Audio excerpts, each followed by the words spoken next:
믿음, 소망, 사랑. 어거스틴은 소망의 크기가 받을 은혜의 크기를 결정한다고 했습니다. 그렇다면 하나님께서 로렌스 형제에게 주신 소망의 크기는 어땠을까요? 한마디로 그는 성경 말씀에 이런 것처럼 바랄 수 없는 중에 바라고 믿었습니다. 그리고 그 소망의 크기대로 은혜를 받았습니다. 우리가 하나님께 드릴 수 있는 가장 큰 영광은 우리 자신의 힘을 의지하는 대신 하나님의 보호를 전적으로 의지하는 것이라고 그가 종종 말했던 까닭이 그것입니다. 이것은 우리 자신의 나약함을 정직하게 인정하고 창조주 하나님의 전능하심을 받아들이는 길입니다. 사랑은 모든 덕의 토대요 최고봉으로서 다른 모든 덕에 진정한 가치와 의미를 부여합니다. 그런 점에서 로렌스 형제의 덕이 거의 완벽에 가까웠다는 것은 놀랄 일이 아닙니다. 하나님을 향한 사랑이 그의 심령을 완벽하게 다스리고 있었기 때문입니다. 그는 버나드가 말한 것처럼 오직 이 신령한 목표만을 사모했습니다. 믿음은 하나님을 주권적 진리로 바라보게 하였습니다. 소망은 그로 하여금 하나님을 마지막 목표이자 완벽한 행복으로 그리도록 했습니다. 사랑은 하나님을 모든 존재 가운데 가장 완벽하신 분, 더 엄밀히 말해서 완벽 그 자체로 보게 하였습니다. 로렌스 형제는 이기적인 목적을 이루기 위해 하나님을 사랑하지는 않았습니다. 그의 하나님 사랑에는 아무런 사심이 들어있지 않았습니다. 아마 그는 죽을 때까지 고통을 피할 수도 없고 또 아무런 보상을 기대할 수 없다고 해도 변함없이 하나님을 사랑했을 것이며 하나님의 영광과 하나님으로부터 오는 좋은 것만을 바랐을 것이며 하나님의 거룩하신 뜻을 이루는 데서 기쁨을 찾았을 것입니다. 오직 하나님의 영광을 위해서. 하나님을 향한 그의 사랑이 얼마나 깨끗하고 맑았던지 그는 가능하기만 하다면 자기가 하나님을 위해 하는 일들을 하나님이 보지 않으셨으면 좋겠다고 소망하기도 했습니다. 그렇게 해주신다면 자신에게 돌아올 보상을 전혀 기대하지 않고 오직 하나님의 영광을 위해서만 모든 것을 행할 수 있으리라 생각했기 때문입니다. 그렇지만 하나님께서 자신의 행위에 즉각 수천배로 보상하지 않고 그냥 넘어가는 법이 없으시며 신령한 느낌을 넘치게 부어주셔서 때로 그 느낌에 압도되곤 한다고 그는 가까운 친구들에게 사랑스럽게 볼멘 소리를 터뜨리곤 했습니다. 하나님을 향한 정결하고 순전한 사랑이 그의 심령에 더욱 뜨거운 불을 붙였고 그의 내면에서 타오르는 하나님의 불의 화염을 더욱 맹렬하게 했으며 때로는 그 불꽃이 그에게서 분출되기도 했습니다. 그는 이 내적 화염의 엄청난 열기를 드러내지 않으려고 무척 애썼지만 때로는 그 자신의 힘으로 어찌할 도리가 없어 그의 얼굴이 벌겋게 달아오르는 것을 주변 형제들이 종종 목격하곤 했습니다. 그러나 홀로 있을 때는 그 뜨거운 불을 활활 타오르게 하여 오 주님, 제 영혼의 능력을 더욱 확장시켜 주님의 향한 사랑을 더 많이 담게 하옵소서. 주님의 전능하신 힘으로 저를 지탱하여 주옵소서. 그렇게 하지 않으시면 주께서 주시는 거룩한 사랑의 화염에 제가 그만 사라질 것 같습니다. 라고 외쳤습니다. 그는 형제들과 대화를 나눌 때면 젊은 시절에 시간을 허비했던 것을 후회하며 종종 다음과 같이 말하곤 했습니다. 아, 저는 주님을 너무 늦게 사랑하기 시작했습니다. 저는 젊은 시절에 하나님을 섬기는데 주의를 기울이지 않았습니다. 그러나 형제 여러분은 저의 정직한 고백을 잘 들으시고 절대 그렇게 하지 말기 바랍니다. 여러분은 아직 젊습니다. 여러분의 모든 시간을 하나님을 사랑하는 일에 바치십시오.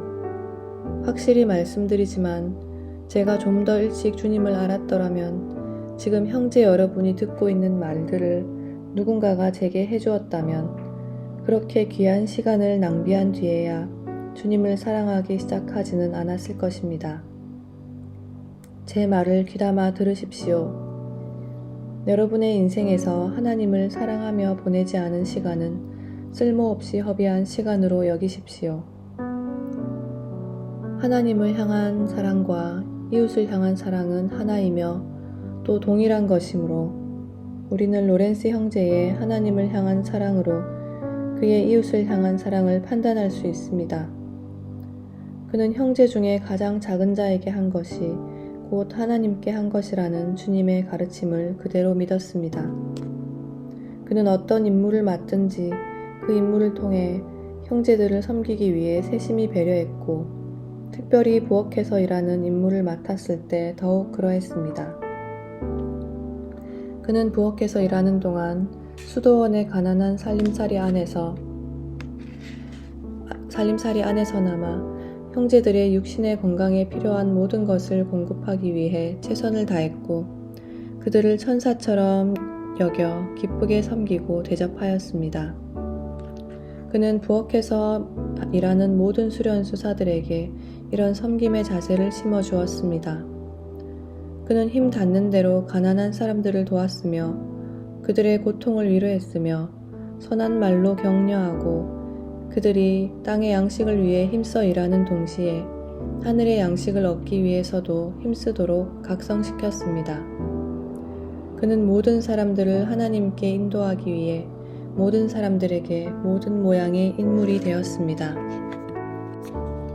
사랑과 인내. 사도 바울은 사랑은 사랑하는 상대방을 위해 모든 것을 견디며 모든 어려움을 이기며 모든 고통을 기꺼이 감내한다고 말했습니다. 그렇다면 로렌스 형제는 병약한 중에도 인내했을까요? 하나님을 향한 완벽한 사랑을 그대로 간직했을까요? 사도 바울의 글을 잘 읽어보면 사랑과 인내가 실로 아름다운 관계를 이루고 있다는 것과 사랑은 완벽함에 도달하기 위한 수단이며 인내는 사랑이 외적으로 표현된 형태라는 것을 알 수 있습니다. 과연 하나님께서는 로렌스 형제를 그런 완벽함의 상태까지 끌어올리셨을까요? 그가 하나님께서 허락하신 매우 고통스러운 장애와 질병을 평생 안고 살면서도 이 두 가지 덕목을 훌륭히 나타냈다는 것은 의심할 여지가 없습니다. 그는 좌골 부위의 통풍으로 인한 지독한 통증을 안고 거의 25년 동안 다리를 절며 살았고 더욱이 다리에 궤양이 발생하여 격심한 고통을 견뎌야 했으며 노년에는 하나님께서 그로 하여금 죽음을 준비하게 하고 또 그를 위해 준비한 상급을 받기에 합당한 인물로 만드시기 위해 보내신 세 가지 질병을 같이 알아야 했기 때문입니다.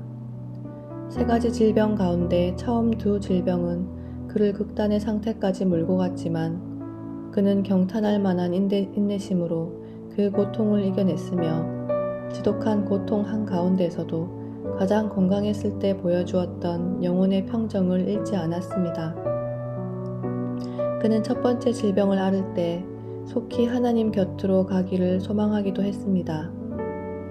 그는 자신의 체온이 점점 떨어지는 것을 느끼며 의사에게 선생님의 치료로 많이 호전되었습니다. 그러나 그것이 제 행복을 지체시키고 있을 뿐입니다. 라고 말했습니다. 두 번째 질병을 앓을 때에는 삶이든 죽음이든 어느 것을 더 바라는 것처럼 보이지 않았습니다. 살게 되면 사는 대로, 죽게 되면 죽는 대로 오로지 하나님의 뜻을 따라 되기를 소망하였습니다. 그는 오직 하나님께서 주권적인 섭리로 정해주시기만을 바랐습니다. 그러나 그의 영혼을 육체로부터 분리시켜 하늘에 계신 사랑하는 아버지와 연합하게 했던 세 번째 질병을 앓을 때 그는 죽음을 감지하여 시종 기뻐하는 태도를 보였습니다.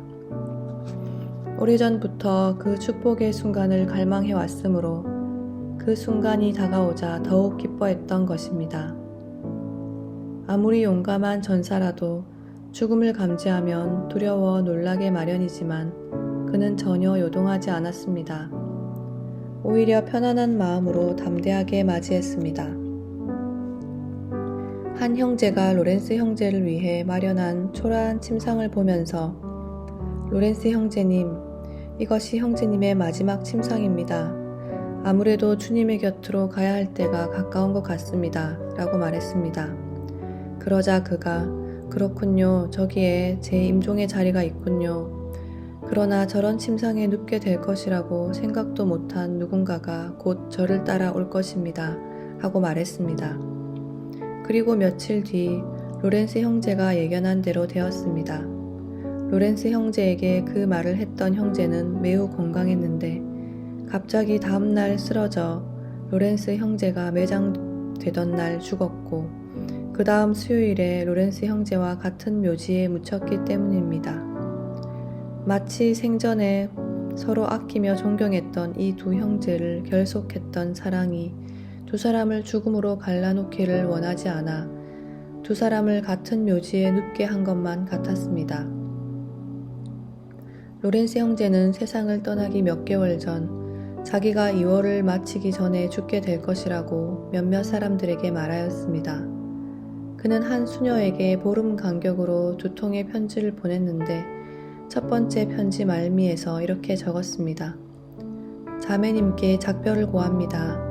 이제 곧 주님 뵙기를 소망합니다. 그리고 마지막 병상에 눕기 이틀 전인 2월 6일에 작성한 두 번째 편지에는 이렇게 끝을 맺었습니다. 자매님께 작별을 고합니다. 하나님의 자비와 은혜로 며칠 안에 주님을 뵙기를 소망합니다. 로렌스 형제는 마지막 병상에 누운 바로 그날 평소 가깝게 지내던 형제 한 사람에게 자신이 병상에 오래 누워있지 않고 곧 세상을 떠나게 될 것이라고 말했습니다. 그리고 병상에 누운 다음 날에는 자신이 죽을 날짜까지 확신하여 그 다음 돌아오는 월요일에 세상을 떠나게 될 것이라고 그 형제에게 말하기도 했습니다. 그리고 자신의 말대로 주님의 품으로 돌아갔습니다. 연약한 중에 찬양합니다. 그의 마지막 모습과 죽음에 관련한 이야기나 그가 임종의 자리에서 밝힌 느낌에 대해 말하기 전에 그가 병상에서 보인 일관된 태도에 대해 먼저 말해야 할 것 같습니다. 이 시기에 그에게 남은 유일한 소망은 주님을 위해 고난을 받는 것이었습니다. 그는 이전에도 가끔 말했던 것처럼 자신의 유일한 슬픔이 주님을 사랑하는 마음으로 충분한 고난을 받지 못했다는 것이라고 하면서 이처럼 모진 질병의 고통을 당하고 있으니 적지 않은 위로가 된다고 했습니다. 그는 이 시기를 주님을 위해 고통을 받을 수 있는 가장 좋은 기회로 여겨 결코 피하려 하지 않았습니다. 그는 오른쪽으로도 눕는 자세가 자신에게 가장 고통스럽다는 것을 깨달아 의도적으로 그런 자세를 취했고 고난을 받고자 하는 열렬한 열심으로도 계속 그런 자세로 있기를 바랐습니다. 옆에 있던 형제가 보다 못해 돌려 누이려 하면 2번이나 완강히 사양하면서 아니요 되었습니다. 주님을 사랑하는 마음으로 좀 더 고통을 받을 수 있게 조금만 더 내버려 두십시오 라고 말했습니다. 그는 이처럼 고통스러운 상태에서도 감격한 목소리로 오 나의 하나님, 심히 연약한 가운데서 하나님을 찬양합니다. 아주 작은 고난이지만 마침내 주님을 위해 고난을 받을 수 있게 되었으니 감사드립니다. 이렇게 주님과 함께 고난을 받다가 주님과 함께 죽게 하옵소서 라고 반복해서 말했고 그런 뒤 시편 말씀을 낭송했습니다. 하나님이여 내 속에 정한 마음을 창조하시고 내 안에 정직한 영을 새롭게 하소서. 나를 주 앞에서 쫓아내지 마시며 주의 성신을 내게에서 거두지 마소서. 주의 구원을 즐거움을 내게 회복시키시고 자원하는 심령을 주사 나를 붙드소서. 오른쪽으로 눕는 자세가 그에게 지독한 통증을 안겨주었던 까닭은 오른쪽 옆구리에 늑막염을 앓고 있었기 때문입니다. 그런데 그 통증이 얼마나 가혹했던지 옆에서 간호하던 형제가 제때에 도착하여 호흡 곤란에 빠진 그를 발견하고 즉시 돌려 눕혀 숨을 제대로 쉬게 하지 않았다면 그는 아마 더 일찍 죽었을지도 모릅니다. 그러나 그는 주님을 위해 고통받기를 너무나도 갈망하여 그런 상태를 더 없는 위안으로 여겼고 몇 가지 질병의 맹렬한 공격을 받았지만 한순간이라도 슬퍼하는 기색을 보이지 않았습니다. 그는 내면의 기쁨은 표정뿐만 아니라 말에서도 그대로 묻어났습니다. 그래서 병문안을 온 몇몇 사람들이 그에게 하나도 아프지 않느냐고 묻기도 했습니다. 그리고 그럴 때마다 그는 용서하십시오. 오른쪽 옆구리가 많이 아픕니다. 그러나 지금 마음은 만족합니다. 라고 대답했습니다. 그리고 그들이 그렇지만 형제님, 하나님께서 그런 고통을 10년만 더 감수하라고 말씀하신다면 그래도 지금처럼 이렇게 평온하며 만족할 수 있겠습니까?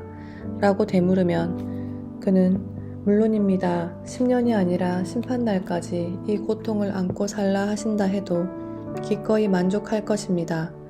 그리고 언제나 만족할 수 있도록 은혜 주시기를 소망할 것입니다. 라고 대답했습니다. 이것이 바로 로렌스 형제가 세 번째 질병으로 침상에 누워 세상을 떠날 때까지 나흘 동안 보인 인내의 모습입니다. 변치 않는 하나님의 사람. 세상을 떠날 시간이 점점 다가올수록 그의 열정은 더욱 증대되었습니다. 그의 믿음은 한층 더 활력을 띠었고 소망은 더욱 견고해졌으며 사랑은 더 뜨겁게 타올랐습니다. 그는 활기찬 믿음에 상응하는 견고한 소망을 가지고 있었습니다. 그는 두려워할 것밖에 없는 상황에서도 대단한 용기를 보였고 두려움에 대해 묻는 한 형제에게 죽음이나 지옥이나 하나님의 심판이나 마귀의 모든 계략이 전혀 두렵지 않다고 대답했습니다. 심지어 그는 마귀가 그의 침상 주변을 맴도는 것을 실제로 보았지만 비웃었습니다. 그는 모든 것을 하나님께 철저히 의탁하여 자신에 대해서는 까맣게 잊고 오로지 하나님과 하나님의 뜻을 이루는 것만 생각하며 종종 이렇게 말했습니다. 가능성은 거의 없는 일이지만 만일 사람이 지옥에서도 하나님을 사랑할 수 있다면 그런데 하나님께서 제가 그곳에 가기를 바라신다면 저는 조금도 걱정하지 않고 기쁘게 가겠습니다. 왜냐하면 하나님께서 그곳에서도 저와 함께 계실 것이며 하나님께서 그곳에 계신다는 사실 자체가 그곳을 낙원으로 만들 것이기 때문입니다. 저는 하나님께 모든 것을 의탁하였습니다. 그러니 하나님께서 기쁘신 뜻대로 저에게 행하실 것입니다. 로렌스 형제는 건강할 때도 하나님을 열심히 사랑했지만 마지막 죽는 순간에도 똑같이 하나님을 열심히 사랑했습니다. 그는 병상에 누워서도 하나님을 향한 사랑을 멈추지 않았습니다. 어떤 수도사가 지금도 여전히 마음을 다해 하나님을 사랑하느냐고 질문했을 때 이렇게 대답했습니다. 오, 제 마음이 지금 하나님을 사랑하지 않는다면 이 순간에 산산이 찢어져 버릴 것입니다. 사랑이 많은 수도원 형제들은 병상에 누운 로렌스 형제를 밤낮으로 정성껏 돌보았지만 그는 귀하고도 귀한 삶의 마지막 순간까지 유익을 얻고 또 하나님께서 그에게 주신 말할 수 없는 은혜에 대해 묵상할 수 있도록 잠깐씩 혼자 있는 시간을 갖게 해달라고 청했습니다. 그리고 그런 순간들을 매우 유익하게 활용하여 마지막 순간까지 하나님을 향한 사랑의 마음을 잃지 않게 해달라고 기도했습니다. 오로지 하나님을 찬양하고 사랑하라. 한 형제가 그런 시간에 무엇을 하며 또 무엇이 그의 마음을 차지하는지 질문했을 때 그는 이렇게 대답했습니다. 앞으로 영원히 행하게 될 일을 하고 있습니다. 온 마음을 다하여 하나님을 찬양하며 경배하며 예배하며 사랑하는 것입니다. 형제여, 오로지 하나님을 찬양하고 사랑하며 나머지 것은 아무것도 염려하지 않는 것, 이것이야말로 우리의 모든 소명과 의무의 본질이 아니겠습니까? 어떤 수도사가 로렌스 형제의 기도 능력을 칭찬하며 자기도 참된 기도의 영을 받을 수 있도록 하나님께 기도해 달라고 청했을 때, 로렌스 형제는 기도의 영을 받기에 합당한 사람이 되려면 하나님의 뜻에 순종해야 하며 자신이 감당해야 할 몫을 해야 한다고 말했습니다. 로렌스 형제의 마지막 모습과 그가 마지막으로 남긴 말들은 여기까지입니다. 그 다음 날 1691년 2월 12일 월요일 오전 9시, 로렌스 형제는 아무런 요동 없이 맑은 정신을 잃지도 않고 세상을 떠나 주님의 품에 안겼고, 편안히 잠든 사람처럼 고요하고 평온하게 자기 영혼을 하나님께 의탁했으며 괴로운 세상살이를 떠나 행복한 천국으로 들어갔습니다. 거룩한 삶을 살다가 세상을 떠난 사람, 로렌스 형제에게 그런 일 말고 다른 일이 일어났을 것이라고 어찌 생각할 수가 있겠습니까? 우리는 하나님께서 그의 죽음을 귀히 여기셨다고 확신할 수 있습니다. 그가 눈을 감자마자 곧 영원한 상급을 받았고, 지금은 다른 성도들과 함께 하나님의 영광의 임재 안에 거하고 있다고 분명히 말씀드릴 수 있습니다. 이는 고인에 대한 입에 발린 칭송이 결코 아닙니다. 그의 믿음은 천국을 분명히 보는 상급을, 그의 소망은 천국을 영원히 소유하는 상급을, 그의 사랑은 천국의 완성된 사랑을 받는 상급을 받았을 것입니다.